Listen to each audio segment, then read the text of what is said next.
all. This is Seema Govil with Swati Joshi, and today is all about voting and elections. This is next 10 minutes. You've got to be tuned in. You've got to listen what we are going to talk about. We are giving you some pertinent information that you will use it really well in next couple of weeks while you're making decisions on voting. So stay tuned, and let me introduce you to our guest Swati. Swati Joshi is an activist, a community leader, an engineer, and then in 2019, Swati joined Desi Blue, a national grassroots organization with the primary goal to activate and mobilize the South Asian American community in the democratic process. So Swati, thank you for making this time. Welcome to our show and YouTube, Facebook Live, wherever we are. Thank you, Seema. Nice to see you. Thank you. And then there is a lot going on this year about the voter suppression because they're making voting look very hard this year for people. With and in person. So kind of just tell everyone how they can vote easily.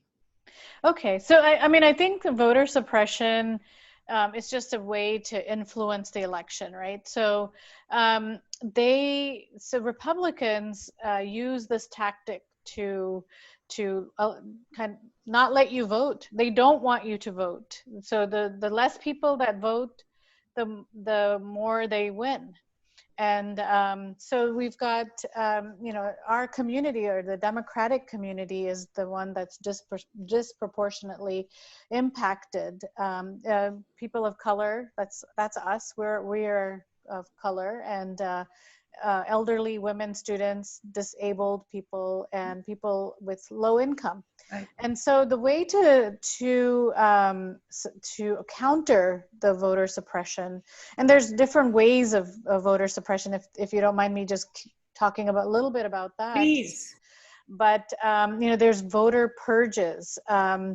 There's an incident in New York that's going on right now that's not highly publicized, but about 100,000 people were sent incorrect ballots by mail. So people who were trying to vote by mail, the inside envelope was with their name on it. It's the secret envelope. And then the outside envelope, they have to also sign.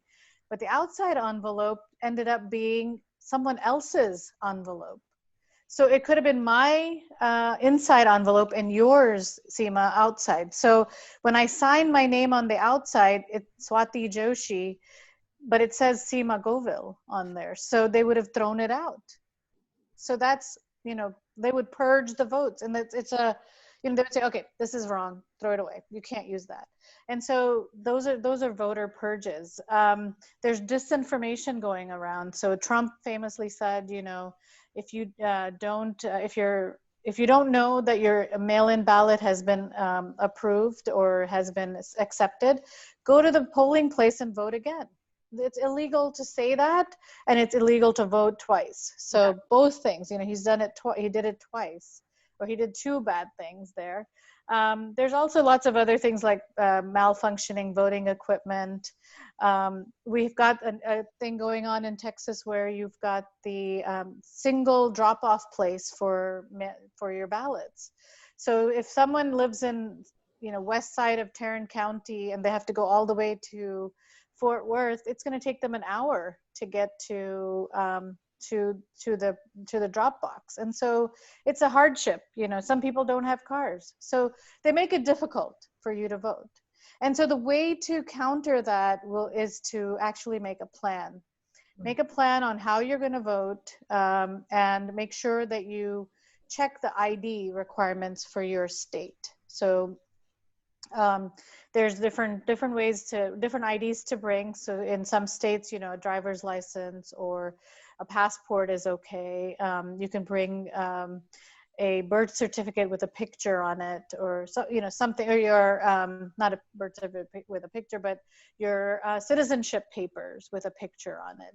So there, those are some of the things that you can bring to the voting place. And I would recommend everyone votes early.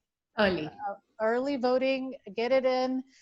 And don't wait for the last day, because there are going to be huge lines. There may be huge lines even now for the when early voting starts in wherever whatever state you're in. So go early, go on the first or second day, and be prepared to wait, because you may have to wait in line because there's going to be a record number of people coming out to vote. The other recommendation I have is look at your ballot online. You can search for that online on your Secretary of State website, and for your specific location, you can look at the ballot. And I actually looked at mine, and I was able to check off all the ones that I wanted to vote for. I can print it out, and I can, in some states, you can take it with you. So check on rules for that. So there's lots of little rules that are different from state to state. So the best thing to do is look at the Secretary of State website and find the rules for voting in your state. Yeah, like what you're saying is have a cheat sheet ready with you. Yeah, I think the more educated you are, the less intimidating it is to go vote. And, you know, sometimes you may have a lot of things to vote for and you may not remember. So if you've already done your homework, then you're well educated and you're ready and you're more calm. And when you go to vote, you can get out of there rather quickly. And of course, don't forget your mask, and you can wear those gloves. And if you have an electronic voting booth, you can get a Q-tip, and those things work too to select make the selections. Yeah. And I think we're suggesting that everyone takes those foldable chairs. Yeah. So, and then Michelle Obama recommended, and we should do it, you know, take some chai with you, take some snacks with you, right? Take parathas with you. Yeah. You know, because we like to eat, we have to eat, and if you have to stand in line for hours, it's a good way to spend some time having chai and parathas or something. Yeah, and take turns. Maybe you can sit in the car. Yeah, and I think that's, you know, like I said, you have to be aware of what your state allows you to do. I've taken in a piece of paper with the names of the candidates on it, you know, because they do that. They allow you to do that where I am. So. And because I get worried, I really want people to take that cheat sheet paper, because a lot of people also just do some guesswork for some candidates. Yeah. Because they're prepared with some, you know, major ones, but some of them, they just like check it off. So be cognizant, talk to your friends, understand what all the candidates stand for, and talk to They See Blue. And volunteer, guys. I'll spell it for you.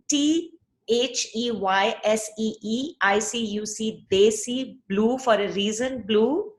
And then, of course, our good old Desi, like Desi, DESI, Desi also is Desi. That's right. So reach out to desiblue.org. You will find there's 3,000 volunteers throughout the nation. I'm sure there is one next door.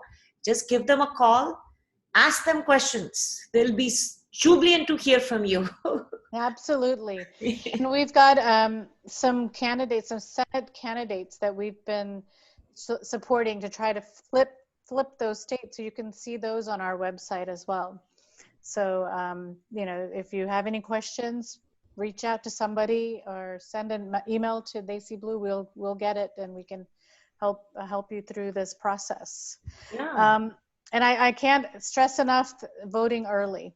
And also voting all the way down to the bottom of the ballot. We forget to do that, and we've seen the effects that can have on the candidates that are at the bottom of the ballot, because those are actually the more important ones. They're in your region. They're the local candidates, and they make the decisions that affect you the most. So you want to go all the way down. So guys, again, I'll reiterate what Swati said, and I feel that very strongly too. This election, of course, voting is our duty, right? We all know that. But I think this election, it's our responsibility. That's right. More than duty, we owe it to our country more than ever before, or I don't know, after. But this year in 2020, we have to make every effort, every plan, every priority, whatever job, kids we have, everyone has things going on. We just need to find few hours make a plan, have a cheat sheet ready, know which party you're voting for, understand the system, understand how you want to see this country for next whatever time you have in this planet, and your children, your future grandchildren, for all of them. So this is the election that will decide the rest of our lives, future of our country. So this election, please vote early and make a cognizant decision based on sincerity, leadership, honesty, hard work, and love. Absolutely. Absolutely. Thank you. That was really well said. Thank you. Thank you so much for Thank your time. you. Guys, please share this information with your friends and family. And yes, one more thing, last thing. Start calling your friends, family, neighbors, co-workers, texting them. Check with them if they have a plan for voting, as we just talked about. Yeah, and we have actually, if you want a reference, we have a reference on desiblue.org as well on the plan, voting plan. So you can just copy it off of that. There you go. There you go. Everything is ready. We just need you now. That's right. Thank you, Seema. Thank you.